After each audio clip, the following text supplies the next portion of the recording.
बच्चों, स्वागत है आपका मोक्षु क्लासेस में। मैं अजय सिंह और आज हम शुरू कर रहे हैं part number 2, love across the salt desert. के अंदरवाला ने लिखा है इसको। हमने पिछले वीडियो में इसको कुछ पढ़ लिया था। इसका एक पार्ट हमने पढ़ा था कि नजब नाम का एक लड़का जो कि हिंदुस्तान का है, वो पाकिस्तान का बॉर्डर क्रॉस करता है। किसके लिए? फातिमा नाम की उसकी प्रेमिका, उसको पाने के लिए, उसको लाने के लिए। घर पर किसी को पता नहीं होता इस बात का। सरहद पार करना हमेशा से एक गुनाह रहा है, क्योंकि वो पाकिस्तान का बॉर्डर क्रॉस करने जा रहा था। तो गांव का एक तस्कर जिसको पूछे बिना कोई क्रॉस नहीं करता था, क्योंकि वो रिश्वत लेके रेंजर्स को रिश्वत देता था, जिससे उसको अनुमति मिलती थी। उसको पूछे बिना नजब नाम का लड़का जो है क्रॉस करता है बॉर्डर को, ऊँट के साथ गायब होता है। उसका पिता जो है आफ्ताब नाम का, नजब का पिता, वो उसकी पत्नी से पूछता, अपनी पत्नी से पूछता है। उसकी पत्नी को पता था उसका लड़का नहीं है यहाँ पे। तो इस तरह से उनकी बातें होती हैं। नजब जो है वो एक पीर के मज़ार पे कुछ रोटियां रखता है, वहाँ पे सियार आते हैं और वो सियार रोटी खाते हैं। तो उसका मतलब ये हुआ कि उसकी यात्रा जो है वो शगुन भरी होगी, अच्छी हो जाएगी। तो इस तरह से आगे चलता है वो। हमने कुछ पढ़ लिया था, उसका आगे कैसा हम पढ़ने जा रहे हैं। नजब जो था अपने पिता के साथ पाकिस्तान पहले जा चुका था। ऊँट से जाते थे वो लोग, है ना, वहाँ से कुछ सामान लाते थे यहाँ पे बेचने के लिए। तो इस इरादे से जाना आना उनका था। एक बार लौंग का व्यापारी, कालेशाह नाम का एक लौंग का व्यापारी है, उसकी लड़की की निगाह नजब पे पड़ जाती है। नजब से उसको प्यार हो जाता है। अब उनकी बातचीत होती है आपस में, और बातचीत के दौरान नजब उससे वादा करता है वो फिर आएगा करके। अब वो जा रहा है। अब इससे आगे पढ़ते हम। द लॉन्ग स्ट्राइडिंग अल्लाह रखा कैप्ट ए बिस्क प्रेस। लॉन्ग स्ट्राइडिंग लंबे लंबे डग भरता हुआ, लंबे लंबे कदमों से चाल करता हुआ अल्लाह रखा ऊँट का नाम है कैप्ट ए बिस्क प्रेस। उसने तेज़ गति रखी। अल्लाह रखा नाम का ऊँट जो था उसने तेज़ गति से अपना चलना जारी रखा। A strong sound with draw the tang of Kori creek into Najab's nostril. एक तेज़ हवा के झोंके ने, कोरी क्रीक बोलते हैं खाड़ी को, कोरी नाम की खाड़ी की गंध उसके नथुनों में समा गई। ही फॉलोड द स्टार्स, उसने तारों का अनुसरण किया। मिल्की वे उसको बोलते हैं, जो तारों की श्रृंखला होती है, आकाश गंगा। विद माइका, जो अब्रक की तरह चमक रही थी। द ग्रेट बेयर, सप्तऋषि मंडल, 7 तारों का एक समूह होता है आकाश में। 7 तारे होते हैं छोटे छोटे ना, वो तारों का समूह जो है वो सप्तऋषि कहलाता है। तो उसने सप्तऋषि मंडल का भी अनुसरण किया। शैमली टू द नॉर्थ, जो कि नॉर्थ की तरफ थे, नॉर्थ की तरफ बढ़ते हुए, उत्तर की तरफ बढ़ते हुए। Before dawn he had reached his destination. Dawn बोलते हैं भोर को, सुबह होने का समय। सुबह होने से पहले वो अपने डेस्टिनेशन पे पहुंच गया था। डेस्टिनेशन यानी मंजिल, अपनी मंजिल पे जब पहुंच गया था। कब पहुंच गया था? सुबह होने से पहले। For a sandy elevation palisaded with the bones of dead animals told him that he had arrived at सारबेला। क्योंकि एक सैंडी एलिवेशन बोलते हैं उठी हुई जगह को, एक पैलिसेड बोलते हैं बाड़ बना दी गई थी। किसकी? With the bones of dead animals, मरे हुए जानवरों की हड्डियों का ढेर लगा हुआ था। ढेर इतना था कि बाढ़ की तरह से काफ़ी दूर तक फैला हुआ था वो। तो उन जानवरों की हड्डियों के ढेर को देखकर वो समझ गया था, उन हड्डियों ने उसको बता दिया था that he had arrived at Sarbela, वो सारबेला नाम की जगह पे आ गया है। तो जैसे ही उसने देखा कि मरे हुए जानवरों की हड्डियों का ढेर लगा हुआ था, उसने पहचान लिया कि सारबेला नाम की जगह पे वो आ गया है। ओवर 20 माइल्स पर वो काला डूंगर। अभी वो काला डूंगर नाम की जगह से 20 मील दूर था। काला डूंगर जहाँ पे फातिमा नाम की लड़की रहती थी। He was already beyond the international boundary, वो उसने इंटरनेशनल बाउंड्री को क्रॉस कर लिया था, है ना, अंतर्राष्ट्रीय सीमा को उसने पार करके वो पाकिस्तान में घुस गया था। ही रेस्टेड, यहाँ पर उसने आराम किया। ड्यूरिंग डे लाइट, दिन की रोशनी के दौरान मूवमेंट वॉज इम्पॉसिबल, उसका जाना जो था बिल्कुल असंभव था। दिन की रोशनी में उसका जाना मुनासिब नहीं था, असंभव था। The Indus Rangers would be looking from their bamboo watch towers. Indus यानी सिंधु नदी के नाम से पड़ा इंडस। तो इंडस रेंजर्स, सिंधी रेंजर्स जो थे वो would be looking from their bamboo watch towers, वो उसको देख रहे होंगे। कहाँ से? अपने बाम्बू बोलते बांस के बने हुए वॉच टावर से। अंतर्राष्ट्रीय सीमा के ऊपर सैनिक निगरानी रखते हैं, तो ऊंचे ऊंचे बांस के बल्ली बना के उसके ऊपर बैठ जाते हैं, मचान बना के, है ना, छाया करके। उसके ऊपर से दूर तक उनकी निगाह पड़ती है, तो उसने सोचा भाई वो रेंजर उसको देख रहे होंगे, तो उसका जाना इस तरह से असंभव था। The Indus Rangers would be looking, ये पढ़ लिया। And in the heat everything became a mirage, और उस गर्मी में सब कुछ मिराज बन रहा था। मिराज क्या होता है? मिराज देखो आपने देखा होगा, मृत तृष्णा, हिंदी में इसको बोलते हैं मृत तृष्णा। मृत तृष्णा क्या होती है? जब गर्मी में हम जाते हैं, कहीं भी तेज़ धूप पड़ती है, तो हमको सड़क के ऊपर भी और रेतीली जगह पे हमको लगता है कि कहीं पानी है, हमको दिखाई देता है दूर से पानी इकट्ठा हो रहा है, लेकिन जैसे हम पास जाते हैं पानी इकट्ठा नहीं हो रहा होता है। हकीकत में क्या है? वो हमारी आंखों का भ्रम है, हमको पानी की तरह नज़र आता है, जैसे पास जाते हैं वो पानी गायब हो जाता है। तो इस तरह से उसको मृत तृष्णा दिखाई दी, हर जगह गर्मी में मृत तृष्णा थी। The depression in the sand looked like a splash of water, A freak standard cactus gave the appearance of A Grove. उस मिट्टी में वो लग रहा था जैसे पानी इकट्ठा हो रहा है, लेकिन ऐसा नहीं होता था। और जगह जगह वहाँ पे कैक्टस के पौधे उगे हुए थे। कैक्टस एक कंटीला पौधा जो रेगिस्तान में उगता है, वो उगे हुए थे, और वो कैक्टस ही ना, एकमात्र कैक्टस का पौधा ही ग्रो यानी बगीचा नजर आता था। And A camel looked like a huge pre historic animal on the move, और एक ऊँट तो वहाँ पे ऐसे दिखता जैसे कोई प्रागैतिहासिक काल का जानवर हो। प्रागैतिहासिक काल यानी ऐसा समय जहाँ पे इतिहास लिखा हुआ नहीं है, उसको बोलते हैं प्रागैतिहासिक काल, और इंग्लिश में बोलते हैं प्री हिस्ट्रिक टाइम। तो प्री हिस्ट्रिक यानी जहाँ पे इतिहास नहीं था, बना था इतिहास के बनने के पहले। तो इतिहास के बनने के पहले कैसे जानवर होते थे? विशालकाय जानवर होते थे, जैसे डायनासोर। तो ऊँट जो था वो विशालकाय जानवर नजर आता था। कब? उस रेगिस्तान में अगर एक ऊँट चलता तो दूर से दिखाई दे जाता था। Any movement was sure to be notice to binoculars, उसकी कोई भी गतिविधि जो थी निश्चित रूप से नोटिस की जा सकती थी बाइनोकुलर्स यानी दूरबीन से। तो कोई भी नोटिस कर सकता था उसको दूर से देखकर, किससे? बाइनोकुलर से, यानी कि वो सैनिकों की पकड़ में आ सकता था। इसके लिए दिन में उसका जाना मुनासिब नहीं था। When the sun came up Najab took his first drink of water from his chagal, जब सूरज ऊपर आया तो नजब ने पहली बार अपने छगल से पानी पिया। छगल यानी उसने कुछ लटका रखा था पानी का, कोई पात्र या कोई चमड़े से बना कुछ होता है, उसमें पानी इकट्ठा होता था, पहले रखते थे लोग बाग ऐसा, तो उसने से पानी पिया। 8 noon he had his first meal, दोपहर के समय उसने अपना पहला भोजन लिया। भोजन क्या था? ड्राई सूखी, स्टेल यानी बासी चपाती, ब्रेड यानी चपाती रोटी, विद ऑनियन प्याज के साथ में उसने रोटियां खाई। By now thoughts about Fatima took a vice like grip over him, अब तक थॉट्स एंड विचार जो थे फातिमा के बारे में, उसने उसको शिकंजे की तरह पकड़ में ले रखा था। वाइस लाइक यानी शिकंजे की तरह से, ग्रीप यानी पकड़ में ले रखा था, यानी उसके दिमाग पे फातिमा का साया अक्स था। एंड एंटायर नाइट ले बिटवीन दैम, एक पूरी रात उनके बीच में थी। ही थॉट्स ने सोचा, एक रात की बात अगली रात को उसके पास पहुंच जाऊंगा, मतलब इस रात के बाद में या मध्य रात में उसके पास में पहुंच जाऊंगा। And the distance was less than 10 miles, और दूरी कितनी थी? 10 मील की, 10 मील दूर था उसके घर से भी वो। The thought of it made him breathe even when the sun started hitting his hammer on the anvil of the desert, इस बात के विचार ने उसको कंपा दिया। हालांकि सूरज जो था वो अपने गर्मी को हैमर की तरह बरसा, हैमर बोलता हथौड़े को, हथौड़ी की तरह से गर्मी जो थी सूरज की वो बरस रही थी, है ना। और वो किस पे पड़ रही थी? On the anvil of desert. Anvil क्या होता है? आपने लोहार के पास देखा होगा, लोहार के पास एक लोहे का इतना टुकड़ा होता है, ऐसे मोटा लोहे का टुकड़ा, उसके ऊपर वो दूसरा टुकड़ा रखता है और हथौड़े से उस पर चोट की जाती है, और चोट दे के उसको आकार दिया जाता है, वो एनविल। तो धरती रूपी एनविल पे सूरज अपने हथौड़े बरसा रहा था। हथौड़े किसके? धूप के। A whip of the tangy south wind caught his nostrils again, एक हवा का झोंका फिर से उसके नाक में समा गया। बट दिस टाइम, लेकिन इस बार it brought with it a thin dappled veil of cloud, लेकिन इस बार हवा जो थी अकेली नहीं आई, बल्कि अपने साथ एक पतली वेल, वैसे घूंघट को बोलते हैं यहाँ पे आवरण, एक आवरण लेके आया। किसके आवरण था वो आवरण था क्लाउड का। क्लाउड यानी बादल, बादल साथ में आए हवा के, आकाश में धीरे धीरे बादल छाने लगे।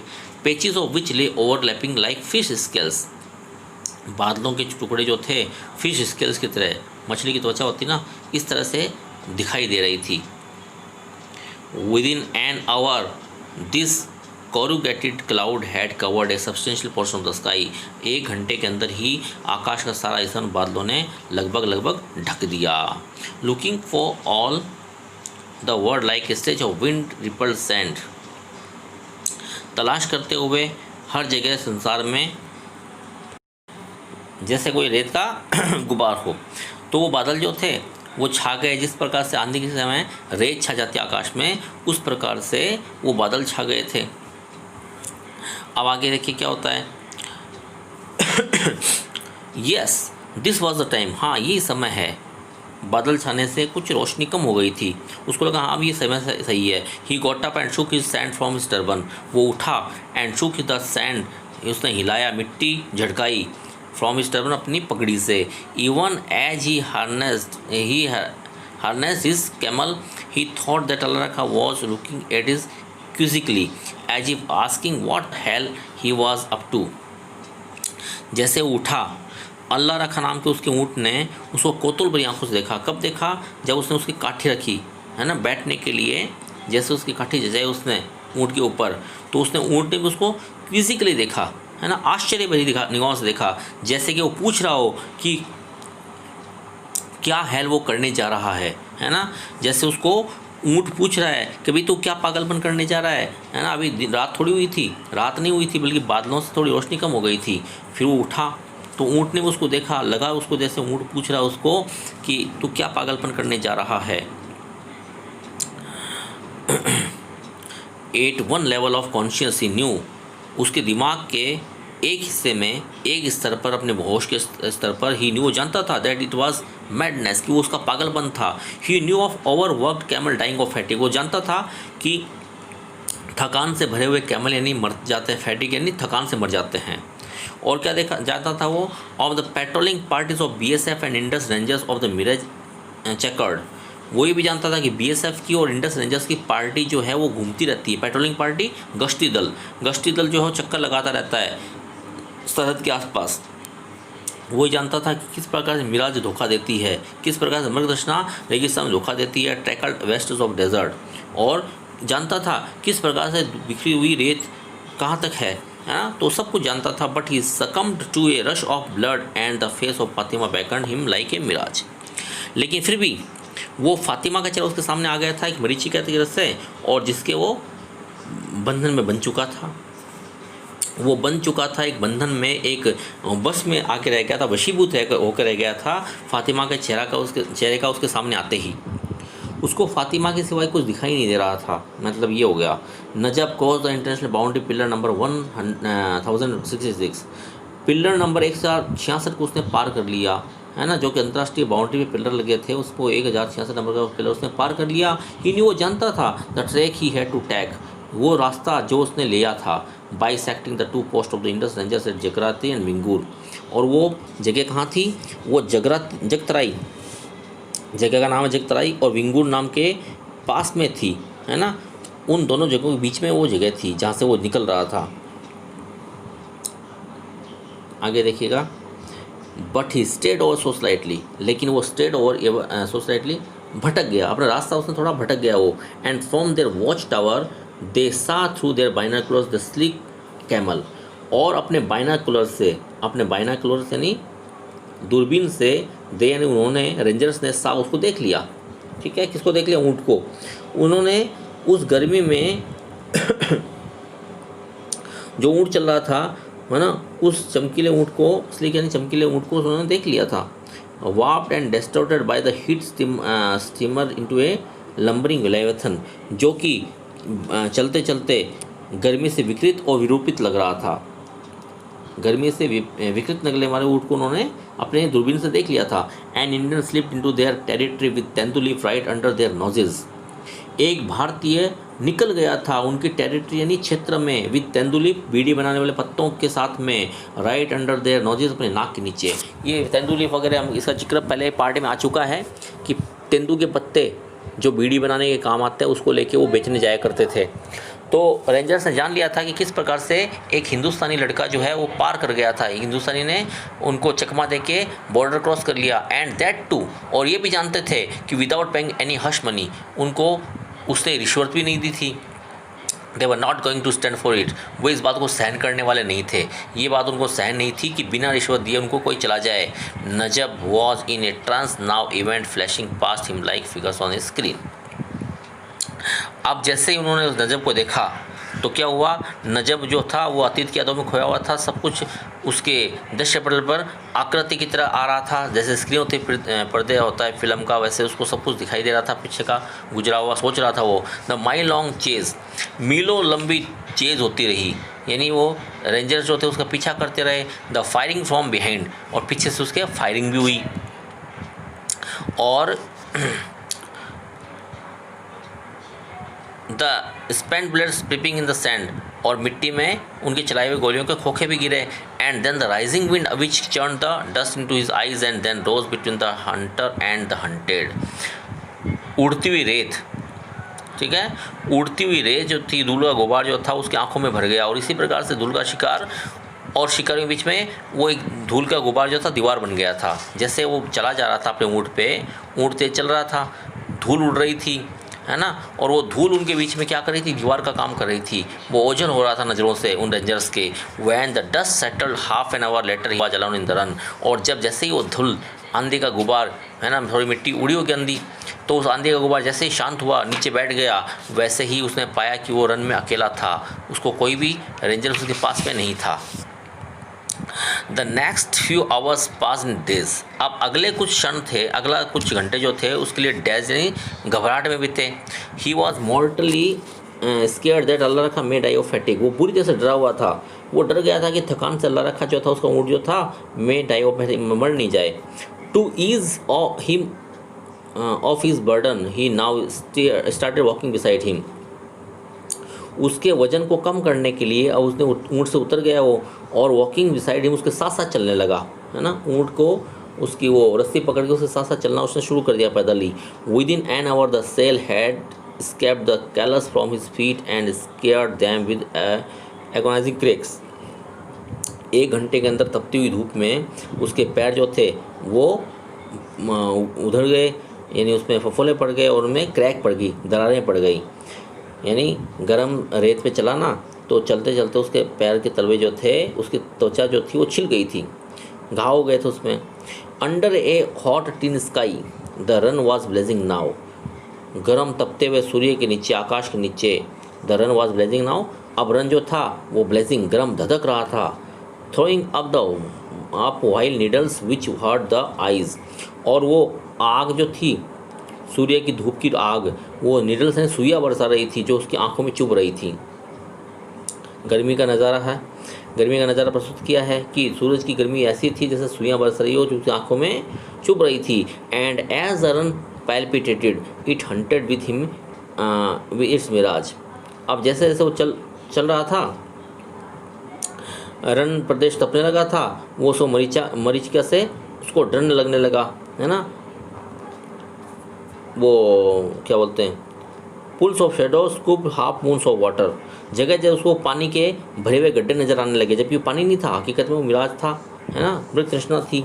Hours of wandering as if in trance, जैसे वो बेहोशी की मुद्रा में भटक रहा हो, है ना, उसको पता नहीं कि कहाँ जाना है, मूर्छावस्था में जैसे वो था, इस प्रकार से घंटों तक भटकते भटकते attempt to the lick the receding edge of the mirage, है ना, कोशिश करते हुए वो उन मिराज को चाटने से मतलब उन मिराज को देखकर उसको लग रहा था पानी इकट्ठा हो रहा है, तो उस मिराज को, उन पानी को एक तरह से अपने ख्यालों में चाटते हुए चला जा रहा था। देन लाइट थिनिंग अवे, तभी रोशनी मंद होने लगी, है ना, रोशनी मंद होने लगी, और एन आवर एंड 2 लेटर, 1 या 2 घंटे के बाद में डस्क शाम हो गई। And a thin plum of smoking rising from the Dang fire, और आसपास उसको उड़ता धुआं दिखाई दिया, किससे, डंग फायर, डंग बोलते हैं गोबर के उपलों को, जो हम गांव में जलाते हैं चूल्हे में, गोबर के उपले, उनसे उठने वाले धुआं को उसने देखा। अल्लाह बी प्रेज्ड, है ना, भगवान का शुक्र था, he was now with in range, कि अब वो रेंज में आ गया, अपने गंतव्य में, मंजिल पे पहुंच गया था। तो उसको डर लगा कि ऊँट मर नहीं जाए, उसके साथ साथ चलने लगा। उसको दूर दूर तक सिर्फ मिट्टी दिखाई दे रही थी, उसमें मृत तृष्णा दिखाई दे रही थी, पानी भरा हुआ इकट्ठा दिखाई दे रहा था, है ना, उन पानी के को अपनी आंखों से स्पर्श करते हुए, देखते हुए, है ना, जैसे वो उसको लिख कर आओ, चाट रहा हो, और धीरे धीरे आगे बढ़ा, और बढ़ते बढ़ते उसने देखा कि शाम होने लगी थी, शाम के समय तक वो गाँव में प्रवेश कर चुका था। He waited for night to descend and then struck out hobbling on his toes. अब क्या होता है, रात हो गई थी, उसने रात ढल जाने की प्रतीक्षा की, थोड़ी रात और गहरी हो जाए, और वह पंजों के बल हॉबलिंग ऑन हिज टोज, टोज बोलते हैं पैर के पंजों को, पंजों के बल वो हॉबलिंग कर रहा था, लंगड़ा के चल रहा था, कि उसके पैरों में लगी थी ना, एड़ियाँ घायल हो गई थी। For this desert odyssey had cost him his heels, क्योंकि वो रोमांचकर यात्रा, उसकी रेगिस्तान की ओडिसी रोमांचकर यात्रा जो थी, उसने उसके पैरों को छील दिया था। With in an our he was at the close sellers door, और 1 घंटे के भीतर ही वो लौंग के व्यापारी के घर के पास था। लौंग का व्यापारी कौन? काले शाह, जिसकी बेटी थी फातिमा, जिसके लिए वो आया था, उसके घर के पास में वो आ गया। अब आगे क्या होता है देखिएगा। Fatima rose from her bed like a panic stricken doe as he called out her name softly through the window bars.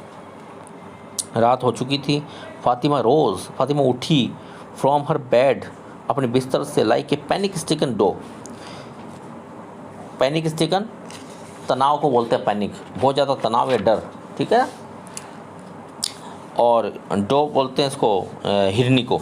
तो जैसे ही उसने खिड़की के पास जाके आवाज़ लगाई, फातिमा का नाम लिया, विंडो बार से खिड़की की सलाखों के पास जाके उसने आवाज़ लगाई फातिमा, तो फातिमा डर के उठी, जैसे कि कोई हिरनी हो, डरी हुई हिरनी हो। It took some anxious moment for it to sink in that it was नजब।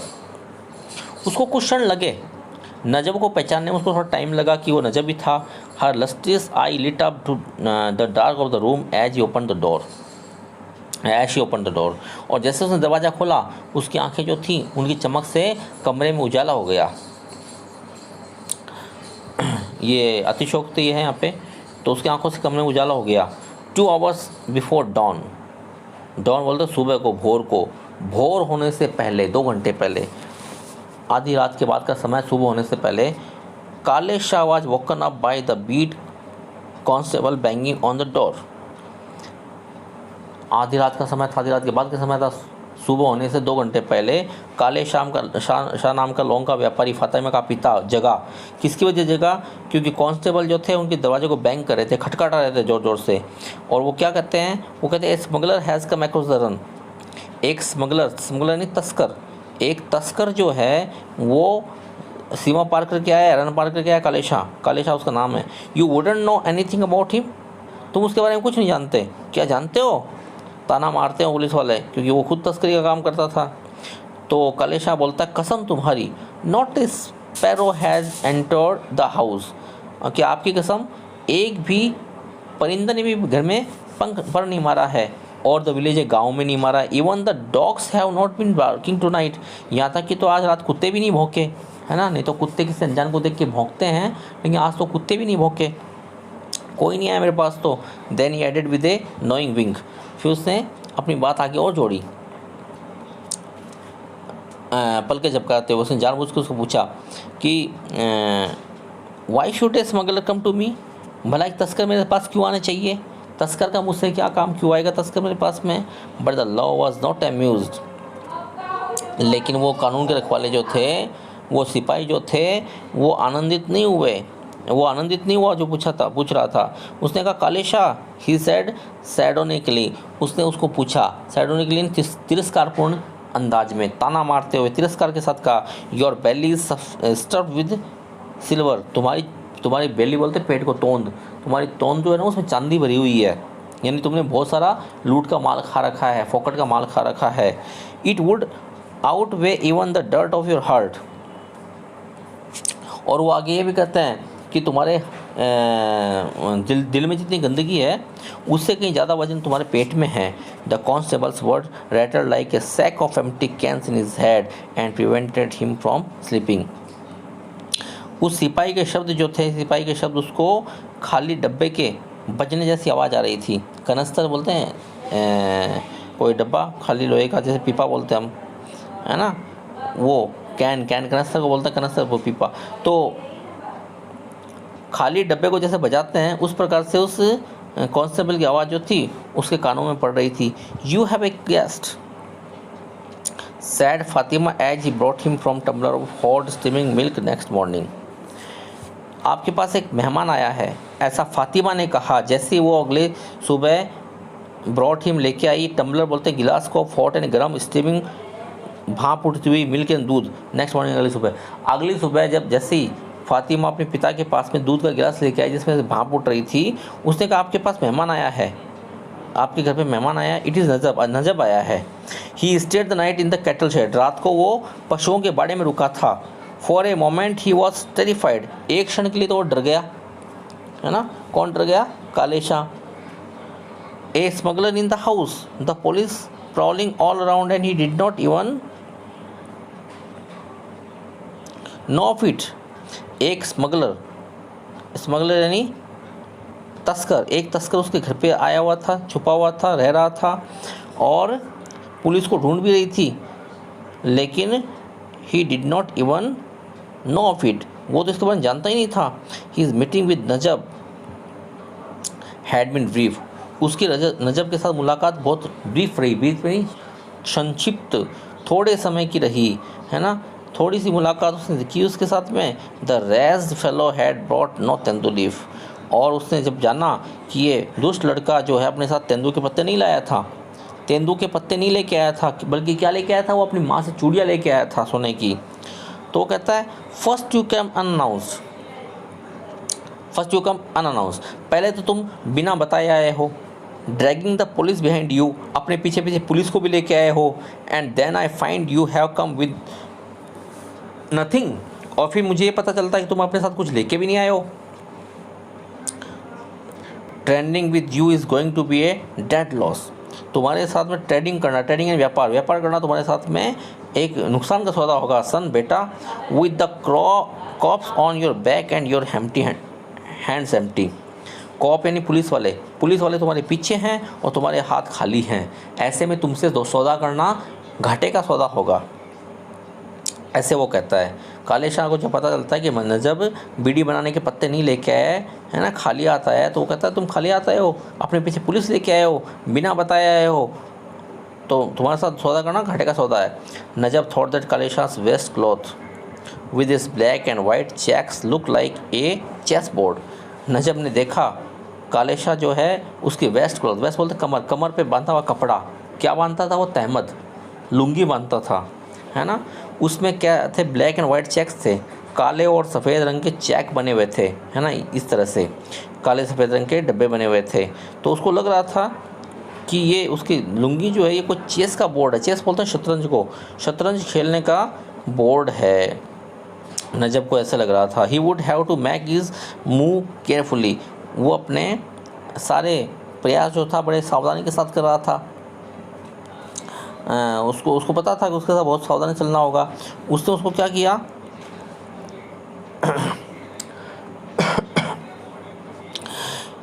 He showed the gold bracelet, उसने अपनी माँ के कंगन उसको दिखाए। I have come for the close, मैं यहाँ पे क्लोज के लिए आया हूँ, क्लोज बोलते लॉन्ग को, मैं यहाँ पर लॉन्ग के लिए आया हूँ चाचा जान। एंड आई शेल पे इन गोल्ड, और आपको इस बार में बीड़ी के पत्ते नहीं बल्कि सोने में पे करूँगा, सोना दूंगा बदले में। The next 2 days Kale Shah was busy buying clothes and arranging to get Allah Rakha graze a few miles away by a cowherd. अगले 2 दिन तक काले शाह जो था वो व्यस्त रहा, किसमें व्यस्त रहा? बाइंग यानी खरीदते हुए, क्लोज लॉन्ग खरीदने में, एंड अरेंजिंग व्यवस्था करने में, to get Allah Rakha graze a few miles away, जिससे अल्लाह रखा को वो चढ़ने के लिए कुछ मील पे छोड़ दे। तो इस काम में व्यस्त रहा काले शाह 2 दिन के लिए, लॉन्ग खरीदता रहा और उसने अल्लाह रखा के रहने का प्रबंध भी कर दिया। अल्लाह रखा कौन? ऊँट। किसके पास रखा उसने? एक कावाड़ के पास, एक ग्वाले के पास में, चरवाहे के पास में। Otherwise the presence of the strange camel would have let loose a babel of tongues, नहीं तो अगर लोगों को पता चलता था कि एक अनजान ऊँट उनके क्षेत्र में आया है तो लोगों की जुबान पे बात चढ़ जाती और बात पुलिस तक पहुंचती कि भाई अनजान ऊँट आया है। तो अनजान ऊँट कौन लेके आया? तस्कर लेके आया। तो काले शाह पे शक होता, तो उसने क्या किया? कुछ दूर पे उसको व्यवस्था कर दी उसके रहने की, ऊँट की। Najab slept in the cattle shed in the evening and slipped into Fatima's room late at night. Najab क्या करता? कैटल शेड में रहता और रात के शाम तक तो, और जैसे गंदी रात हो जाती वो फातिमा के कमरे में चला जाया करता था। They want me to marry Mahfooz Ali, लड़की कहती है वे मुझसे चाहते हैं, उसके घर वाले चाहते हैं कि मैं महफूज अली से विवाह कर लूँ। कौन बोलते हैं ऐसा? ऐसा फातिमा बोलती है। शी टोल्ड, उसने बताया, he is related to us from my mother's family, वो मेरी माँ के परिवार से संबंध रखता है, वो हमारे रिश्ते में है लेकिन मेरी माँ से रिलेटेड है। द वे ही स्टेमर्स, किस प्रकार से वो स्टेमर हकलाता है, जब वो बोलता है तो उसके मुंह से हकलाहट निकलती है, हकला कर बोलता है। यू शुड हियर हिम, तुमको उसको सुनना चाहिए। Urchins start mimicking him the moment they set I on him, शैतान बच्चे जो हैं, छोटे बच्चे जो हैं, वो क्या करते हैं, वो उसकी नकल उतारते हैं। जैसे उसको देखते हैं ना तो उस पर नज़र पड़ता है, उसकी नकल उतारते। It just a step remove from being hounded like a madman and pelted with stones, ये किसी पागल के जैसे, किसी के पीछे लगना या पत्थर फेंकने जैसा उससे कम थोड़ी है ना। तो उसका हकलाना जो एक पागलपन जैसा ही है। Has it never occur to you to take right on Allah Rakha है run, she said had kept silent and silence was absent, it was as simple as that. Fatima से लड़का पूछता नजब, क्या पूछता है? Has it never occur to you, क्या तुम्हें कभी ऐसा नहीं लगा? To take a right on Allah Rakha, कि तुम अल्लाह रखा पे सवारी करो, एक्रॉस रन, रन के उस पार तक, सरहद के उस पार चलो मेरे साथ में, क्या तुमको कभी ऐसा नहीं लगा? वो चुप रही, है ना, चुप रही। और चुप्पी का मतलब क्या था? एसेंट ने स्वीकारती थी। ये बिल्कुल आसान था। फातिमा चाहती थी नजब के साथ रहना, तो नजब ने कहा, भाई क्या तुम ऐसा नहीं सोचती कि तुम मेरे अल्लाह पे बैठो और हम सरहद पार कर लें, हिंदुस्तान चले जाएं। The first lurch of reach camel next evening and they were of, lurch यानी एक झटके में उठना, तो कैमल जो था उनका उठ जो था एक झटके में अगली शाम को उठा और वे निकल पड़े। He had weighted with his camel at the outskirt of the village and she had slipped out after her father had started snoring. तो नजब क्या किया, ऊँट के साथ निकल गया। He had weighted with his camel at the outskirt of the village, गाँव के बाहर जाके उसने अपना ऊँट के साथ में इंतज़ार करने लगा फातिमा का। And she had slipped out, और वो चुपचाप से निकली। कब निकली? After her father had started snoring, जैसे उसके पिता ने खर्राटे लेना शुरू कर दिया, उसके खर्राटे लेने के बाद में उसने निकल गई, लड़की भी निकल गई। The moment was too big for them and they did not speak, ये क्षण उन दोनों के लिए बहुत बड़ा क्षण था और उन दोनों में से कोई ने कुछ बात नहीं की आपस में उन्होंने। It was only in passing that the thought of village she was living for good, it was only in passing that, ये समय बीतता रहा, that she thought of village she was living for good, और वो सोच रही थी कि वो गांव छोड़ रही थी अच्छे के लिए, ठीक है ना। फातिमा सोच रही थी कि वो सदा के लिए छोड़ रही थी जिस गांव को, और वो अच्छे के लिए छोड़ रही थी।